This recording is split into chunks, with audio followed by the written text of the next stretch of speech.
Well, why don't you have a seat? I mean, literally, go ahead and have a seat and enjoy this video. We're going to make some cushions today for the Catalina 22. We're going to try to give you a little step-by-step on how it does, at least how I do it.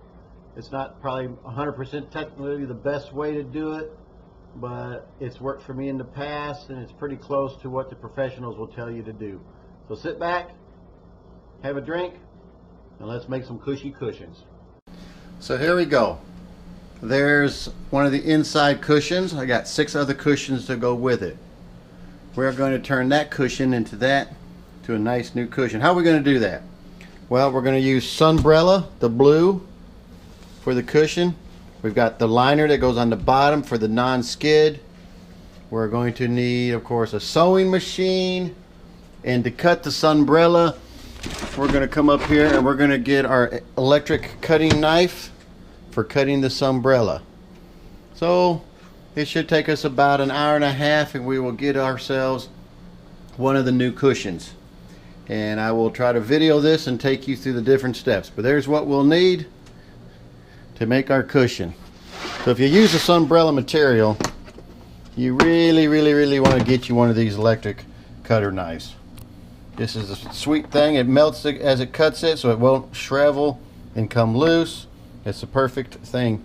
You have to have it for the Sunbrella.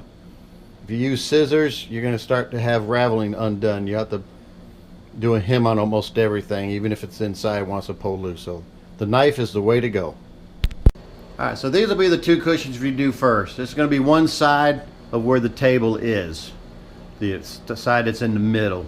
So we'll do those first, and then I'll do the other 2 for the table side. That way the table will be done. I mean, those are probably ones I need the most. I mean, not that I eat inside or do anything inside the boat. I just sail it, but at least that set will be done with the table. So we'll get started and I'll talk you through some of this. So let me just show you. Here's a cushion I've already did. This is for the outside. I made this cushion. Thought it went with the boat. After I made it, I realized it doesn't fit anywhere on the boat. But it will work for the outside cushion. It's about a foot short of the whole thing. But I'm just going to talk you through it. So you make your panels. You have your front top panel, which is going to be the exact measurement of the foam. And then we're going to have side panels, and these are going to be the exact size measurements of the foam. That way when you do your 1/2-inch seam, that will make it tight. And then on the back, I use that rubberized material, and all this material is from sailrite. And this is like a rubber vinyl. It's made just for the cushions to help keep them from sliding, and also gives them some ventilation. And so it's split in 2 pieces so you can get the foam in there. That's how the old ones were. I did that. You could put Velcro on this. I didn't have any Velcro, so I didn't worry about Velcroing it. So on the cockpit ones, I may put Velcro on it just to help it. Once it's down, it's down. But basically, once it sits down like that, it doesn't move around. So you notice this one's loose because I added the 1/2-inch seam allowance, and I should not have done that. So it's a little bit loose, but that's okay. I can always cut it up and use it for something else, for some of the smaller cushions. So this is what we want when we're done. That way you end up having the nice seams here. So you're going to have this piece, you're going to have 4 side panels, and then 2 bottom panels when you do that. Of course, everything gets sewed inside out. So if you've ever sewed before and made cushions, of course you know everything is flipped inside out, sewed together, and then pulled back out. And I'll try to take you through the process. So hopefully when we get done, we'll go from that to that. Let's get started. Alright, so we're going to measure our foam, and you want to make sure you have one of these soft tapes like the seamstress use. So we're going to measure across.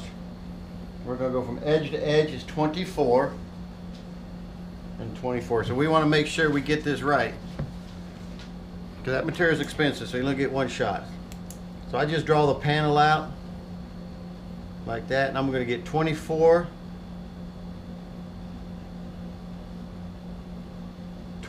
inches, okay, and 24 inches. Now I want to measure the back, and I get 31 1/4.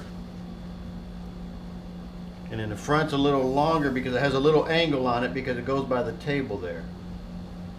So when you get here, that was 31 1/4. This is 33. So the front is 33. So I'm going to put an F on here for front and back. So I have that. The second measurement we need to do is here. So by having it on the table, then set it on the table, and I got 3 inches. So all of our side pieces will be 3 inches. So all the strips will be at 3 inches. And so we know what our strips are going to be. We know we're going to have 2 strips at 24, 2 side panels. We're going to have 1 side panel at 31 1/4, and then 1 side panel at the, what did I say? I forgot. Didn't write it down. At the 33. And then 1 side panel at 33. And then of course our top panel's already figured out right here.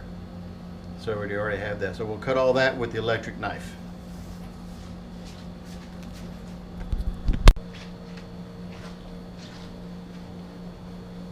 Okay, so I got my materials out. This is some scrap that I had. I already measured it. I know I can get my longer numbers out of this, so that's why I'm going to cut this way as much as I can. So I've already marked it with a grease pencil. That's very important. So then I take my hot knife, turn that baby on, and I've got my metal ruler underneath it because it'll melt the floor or anything. So once it's heated up, then all you got to do is just very slowly, nice and straight, follow your line. No need to rush. And stop there. And it will just cut it right through. So then I will slide it down a little farther and get quite through right there enough. And then we'll just cut through. You can pull on it just a little bit, and that'll help separate it so it doesn't stick back together. And that's how easy it is to cut that with the electrical knife. And it's already sealed the edge. Now that edge is sharp, believe it or not. It's got little razors and it will cut you. But that's how you get your 3-inch strips, so that I'll do that on all of them. But that's as simple as that can be for cutting the material. Alright, so I got this other one laid out. I'm just going to show you on 2. So you let the knife heat up just for a second. It don't take long for the knife. You just squeeze the trigger and you'll put it here and you'll see it start to smoke a little bit. There it smokes. Once it does that, then you're good to go. You just follow along that line. Now you ain't got to be dead on. As long as you're within a 1/16 of that line, you're going to be good. I mean, the straighter you are, the better. But you don't have to get paranoid if it wiggles one little time. So then we'll take my level, move it down, but see how it just cuts that nice. Squeeze the trigger again, set it right back down in there, and we'll keep on cutting. And there's another one. So I got 2 more strips to do, and that should be enough strips. So here's our side panels. I've got the front marked 33, the back one 31 1/4, and then my 2 side panels. So now we're going to sew those together with all the markings facing out. That'll be the next trip on this. That way we'll have these done and sewed together to be a big circle. So here we got our 2 parts. Hopefully I got enough light. We put the lettered side back to back. And there's no need in using any basting tape or anything. We just line the edge up completely. And then we'll lay it in the sewing machine, and we're going to do a 1/2 inch allowance. So all we got to do is set it in there. Now if you don't know how to use a sewing machine, don't ask me. That's not what this is about. So I get the needle down by hand in there first. We're going to go forward, then we're going to back up, we'll lock it, and then we're going to come straight across. And then back up to lock it, and there it is.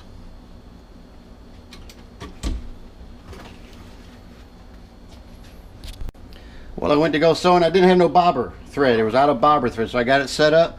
And we're going to load the bobber up, and it does it automatically. Put a little tension on it. and that will fill the bobber up.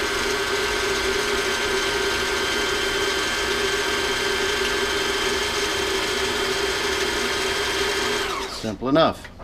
Pull it out, cut it off, lift the sewing machine up, just hold on to that for a minute, and there's an old bobber, it's empty. Hold the pin back,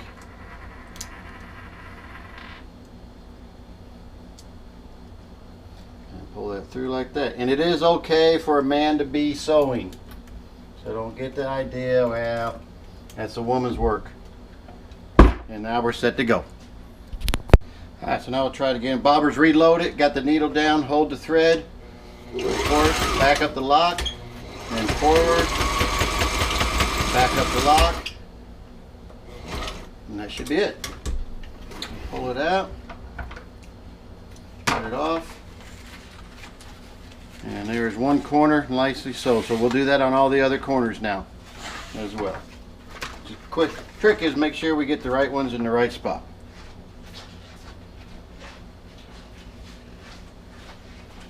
So that's on the outside. My 33 is on the outside. So outside to outside. That way when you flip it, I mean, it doesn't really matter on these other than it's just good practice to do it the same way every time. So we set the needle down. We're going to go forward, back it to lock it, and then go across. So forward, back it to lock it, come across, back to lock, and that. And they say you don't have to lock it because it's going to be inside seaming when you sew across this way, then it locks. But I just do it just to do it. Probably don't necessary. Alright, so we got that one. So we've got the outside, which is really the inside. So we do the same thing again here. You just line them up. So I say it doesn't have to be dead on. As long as you're within an 1/8 of an inch, you're going to be fine. Hand set the needle, forward, lock it, and that's done. There we go. One more to do, and this should be our last one. So we make sure nothing's twisted. Nothing's twisted. Okay. Outside to outside, outside to outside, and this will be our last one. And we will have a complete loop. Set the needle, lock it, across, and come up one there. It's good. And Sailrite has great videos on sewing. So now we have a complete loop. That's the outside edge. So when it gets flipped, that will be your nice corner seam going down the side of the cushion. So once you've made that loop, you can put it on your cushion and look, see? So now there's your nice corners. Come around, you got corners. And they can be off a little bit, but it doesn't matter. I mean, that's pretty nice. And it's just snug, and it's also the same distance from here to here, because when I do my 1/2 inch allowance, and that's going to squeeze it down and make it tighter. But that's all you need for that. So now we'll do the top next, and then the bottom. Well, I changed clothes on you. Things you can do with TV. Now this is the next day. I'm just going to do a conclusion. So that's phase 1, doing the outside edges. So next, on our next video, we'll do the top and the bottom.